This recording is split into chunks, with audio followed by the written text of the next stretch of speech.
Right, let's start with you first of all, because you're playing some of the best football I've seen you play for a while, I think. Is that fair enough to say? I mean that in the nicest possible sense, of course, but you're on top blob at the moment, aren't you? Yeah, I'm feeling good. Obviously enjoying my football, but I think the team's doing really well as well, and that's a big part of it. Everybody's feeling confident and working well together, and I think that's really important, really, and it's shown in the performances that we're doing, really. So yeah, I'm enjoying it. I meant that in the best sense of the word. No, I understand that probably sounded a bit rubbish, didn't it, to start off with? But was there a time, perhaps by your own admittance, that you weren't playing as well as you're playing now? Do you know what I mean by that? Yeah, well, at times in your career, I'm sure you're going to go through difficult spells, and maybe where you're not playing as well, but you've just got to stay focused, keep working hard, and just keep doing the things that you've been doing your whole life, really. So that's all I try to do is just knuckle down and just keep believing and keep working hard. So just got to continue to do that and hopefully keep progressing as a player. And I've heard that sometimes you work a little bit too hard and they have to drag you off the pitches here. Is that right? Yeah, Ryland's always on my case just to make sure that I'm preparing well enough for the games, because there's a few of us obviously like to do maybe do some stuff after training, but at times maybe he's a little bit too much, so Ryland sort of pulls us back. Ryland's the head of all the fitness stuff here, isn't he? Do you have to go out with things strapped to your body and things like that? Yeah, all that stuff. Get all your heart right. And are you quite high up in the list? Do you have a list of like? No, not really. No. I think it just sort of shows the coaches how hard we're working, and if maybe he's working a bit harder, then the next day might be a bit lighter, and sort of gives them an idea of where we're at, really. Is that something quite new to do? Did they do that at Sunderland? They did, actually.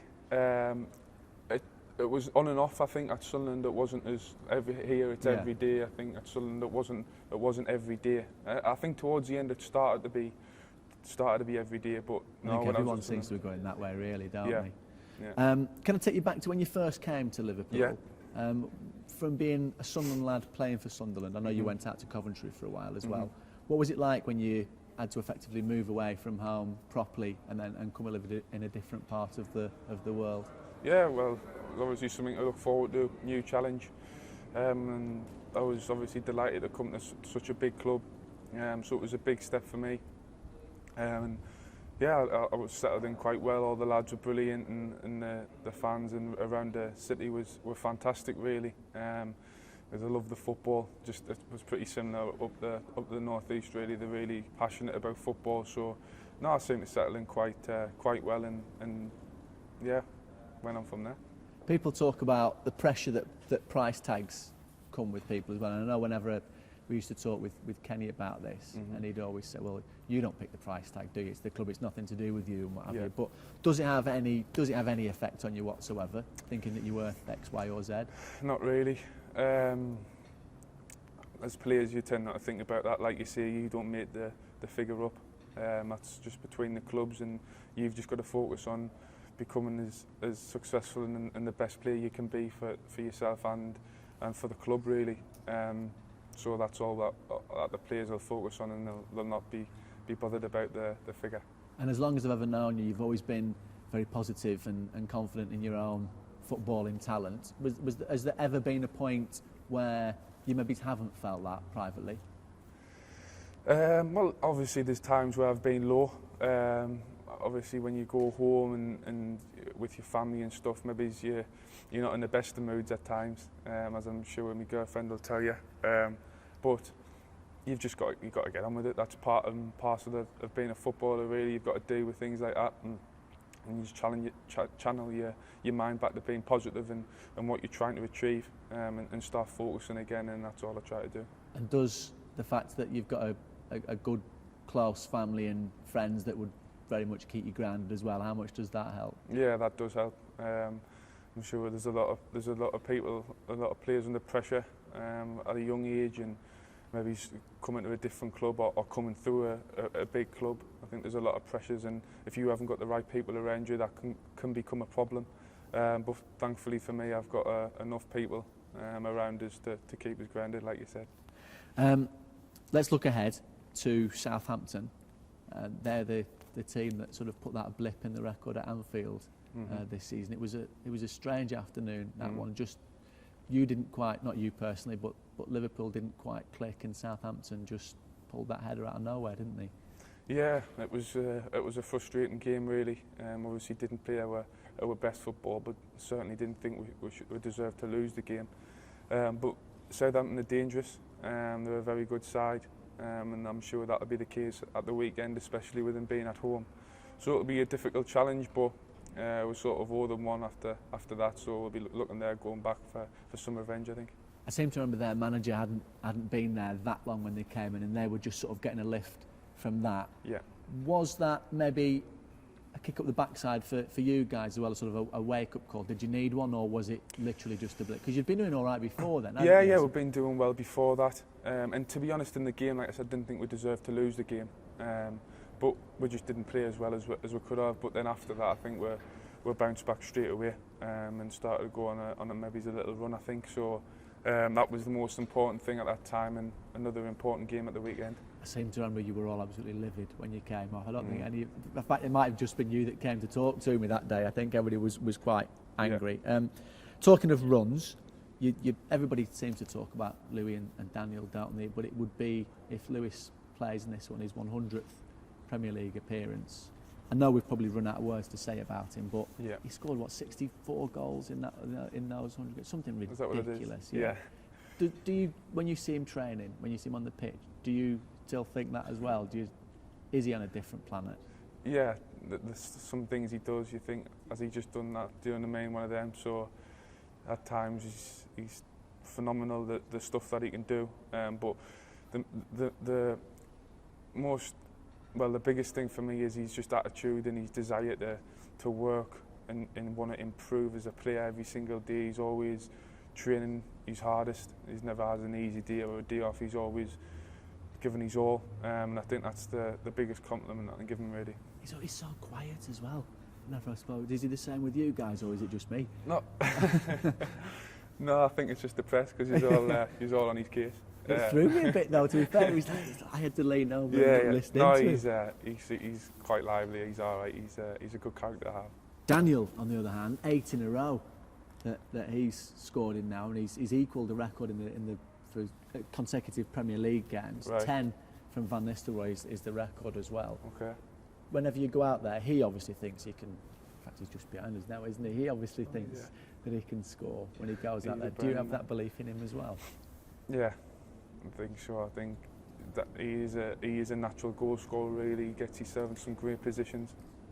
His touch and his movements are unbelievable, really. And I think if he just keeps going in the direction that he's been going, then I'm sure he'll be a top player for both Liverpool and England. So yeah, it's exciting times for both of them, really. You scored a couple of goals yourself quite recently as well. Is that coming into your game now? Well, it was just it's only one game, so I can't get too carried away. But no, it was nice to get on a score sheet, especially in a game that we really needed to win. It was an important win, so yeah, delighted to get off the mark. Really, I've obviously scored 3 in the Premiership, but it needs to be a bit more. Is that one of your targets as well, then, maybe? Or yeah, I've said before, I've got to improve in a lot of things, but goal scoring is one area there I need to improve. I think for an attacking midfielder, I need to get more goals. 11 games to go, 6 points above Spurs, who are behind you in 5th spot. Is that top 4 position, or a place in the top 4, is that pretty much done, do you think? No, I don't think that's done at all. Not by it's only 2 games, and there's, like you said, there's 11 left. So I think a lot of things can happen up until then. But I think seeing that, if we're keeping the level of performance that we've been doing and keeping doing it on a consistent basis, then I think we can finish high as we want, really, up on the table. We've got some great games coming up, and I think if we win that, and it'll give us even more confidence to go on. But we've just got to take each game as it comes and see what happens. I've put the end of your season now into almost 2 chunks, really. So in this month you're away at Southampton, Man United and Cardiff. and then at home to Sunderland, that rearranged one, and then Spurs in that month. So maybe that month, if that month defines the top 4 thing, and then in the April you've got Man City and Chelsea, will that perhaps define whether you can finish top? Well, we'll have to, like you say, we'll have to see where we're at that time. You got the most important thing is the next game. That's the vital one. You've just got to keep winning games and see where you're at come the end of the season. But I think if we can get a good run and over the next few weeks, like you said, and then it gets to them sort of Man City, Chelsea games and you're roundabout, then they're big games where if you win them, you never know what could happen. So we've just got to stay in there and keep working and fighting every single game and getting results. You do seem like the old one game at a time guy. I don't suppose you'll remember Bobby Saxton at Sunderland. Because Bobby used to have that board, didn't he? And he would predict every single game, not just for Sunderland, but for everybody. And he'd map out the league. Do you have one of those here? No. No. You are all one game. One game. One game. Just take each one as it comes, because, like I say, the biggest game is the next one. And finally, for me, the next big game for Sunderland, if you don't mind me talking to you about it, is this Sunday. In our lifetime, we've never seen Sunderland lift a major honour. How mad would it be if they were to do it on Sunday? It would be fantastic, really, wouldn't it? I don't think they've been to a cup final for many years. 92 against Liverpool in the FA Cup. So it's a long time. So I'm sure it'll be a great day for the fans and everybody involved. Really, it'll be fantastic. So hopefully they can get a little upset against Man City, because they're a very good team. I'm sure it'll be very difficult for them, but I think they've shown to get there they had to win and beat some important teams, so hopefully they can do it one last time and lift the trophy. Were you born in 1992? 90. Oh, so you were born then. I was just trying to think then whether you were even born or not. And you do know what it would mean, obviously, for the city as well. It could hopefully give them a lift that I don't suppose anybody's ever thought of since '73, have they?